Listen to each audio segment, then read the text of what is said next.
listen for bias and cultural intelligence in this case study I'm sharing with you about someone stepping into their respectful shared power. So meet David.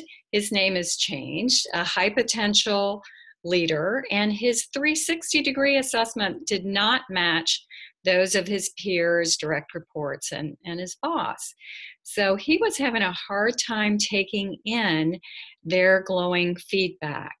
So we looked for what was the root cause of this. Sometimes it's just living in our VUCA world, volatile, uncertain, complex, and ambiguous. That can erode someone's self-image or confidence. But in this case, for David, he'd grown up with a disability, and he had internalized this belief and unconscious bias that with this disability, people wouldn't want to hear what he had to say.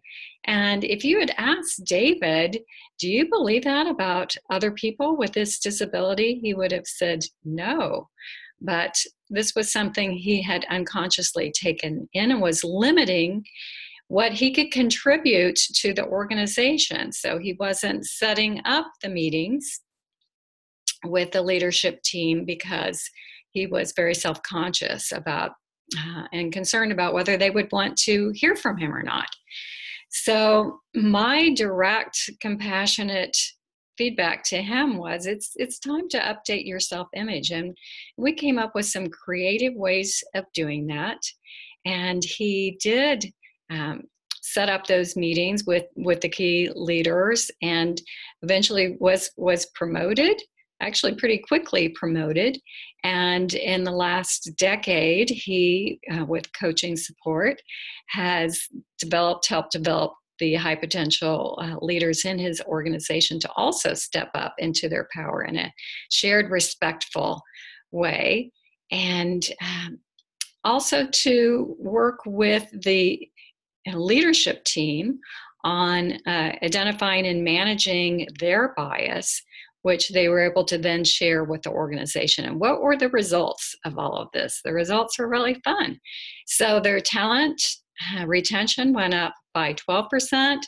The amount of time they spent on conflicts went down by 20%.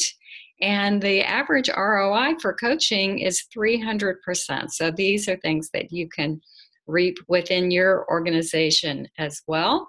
If you want more information or citations on some of the data that I've shared, you can sign up for my newsletter. I'll share it there. And otherwise, stay tuned for our video next week. I'm Marilyn O'Hearn, culturally intelligent coach, author, and speaker. Thank you.